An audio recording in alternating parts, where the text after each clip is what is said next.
जो मुख्य आरोपी है सरफराज, उसके पैर में गोली लगी है। सरफराज के साथ ही तालिब के पैर में भी गोली लगने की बात सामने आई है। अब तक मुख्य आरोपी समेत 5 लोग अरेस्ट किए जा चुके हैं और आरोपियों के एनकाउंटर पर सियासत भी अब शुरू हो चुकी है।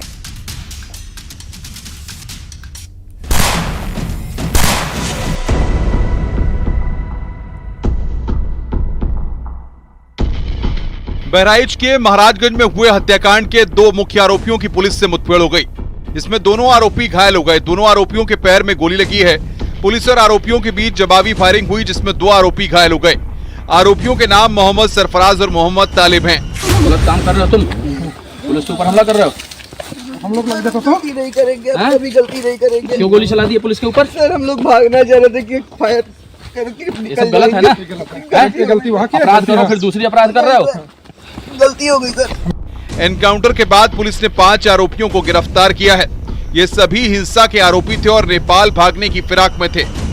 वहाँ पे इन्होंने मर्डर वेपन को लोडेड हालत में रखा हुआ था, जिसको लेकर पुलिस पर फायर किया गया। पुलिस ने अपनी आत्मरक्षा में जवाबी फायरिंग की, जिसमें इन दोनों को गोली लगी है। ये घायल हुए हैं, इनको उपचार के लिए पहुंचा दिया गया है और जो अन्य 3 अभियुक्त हैं उनको भी हमने हिरासत में ले लिया गया है। आज 5 को औपचारिक रूप से गिरफ्तार किया गया है। सभी के खिलाफ ठोस कार्रवाई की जाएगी। रासुका की कार्रवाई भी जल्द इनके विरुद्ध अमल में लाई जाएगी और अन्य जो अभियुक्त हैं उनकी तलाश भी जारी है। हमारी टीम्स ग्राउंड पे लगी हुई है।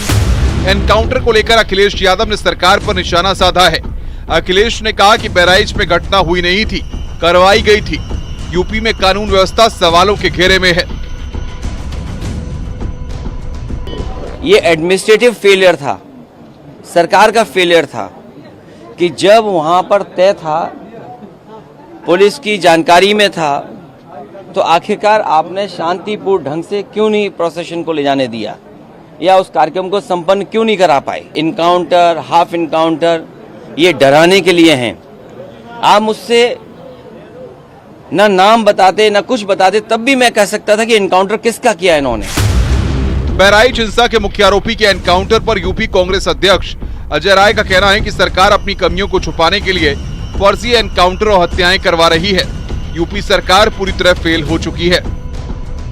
पूरी सरकार फेल हो चुकी और सरकार अपनी कमियों को छिपाने के लिए ये फर्जी एनकाउंटर और फर्जी हत्याएं करा रही है।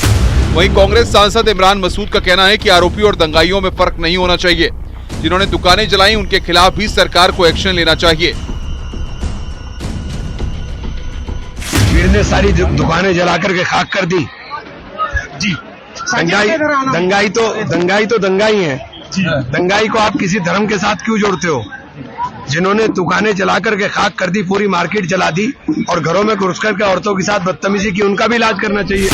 एसबीएसपी के अध्यक्ष और यूपी सरकार में मंत्री ओपी राजभर ने कहा कि आरोपियों का जब एनकाउंटर होता है तो गोली ही चलती है, उन पर फूल नहीं बरसाए जाते। जब पुलिस के ऊपर कोई पुलिस पकड़ने जाएगी, अगर कोई पुलिस के ऊपर गोलियों की बौछार करेगा तो पुलिस जो है उसको जो है माला पहनाएगी या फूलों की वर्षा करेगी। पुलिस हमेशा उनको गिरफ्तार करने का, अपराधी प्रवृत्ति के लोगों को गिरफ्तार करने जाती है। अगर वो हरकत करते हैं तो पुलिस की तरफ से फायरिंग होती है। वो चाहे मरे, जिंदा या मुर्दा, उनको पकड़ना है। अपराध अगर करना है तो अंदर जमीन के अंदर रहना पड़ेगा या ऊपर जाना पड़ेगा या तो जेल में, और नहीं तो कायदे से जिस तरह कानून चल रहा 7.5 साल से, उसी तरह देश प्रदेश में व्यवस्था रहनी चाहिए। अभी तो गोलियां लगी है ना, और कुछ लगेगा। पूरा मामला 13 अक्टूबर रविवार शाम का है, जब बहराइच के महाराजगंज में दुर्गा प्रतिमा विसर्जन के दौरान बवाल हुआ था। इसमें रामगोपाल मिश्रा की गोली मारकर हत्या कर दी गई थी।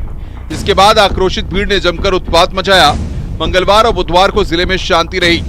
गुरुवार को महाराजगंज इलाके में इंटरनेट बहाल कर दिया गया।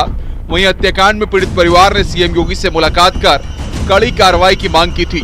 जिसके बाद सीएम योगी ने मामले में कड़े एक्शन का भरोसा जताया था। न्यूज़ 18 के लिए ब्यूरो रिपोर्ट।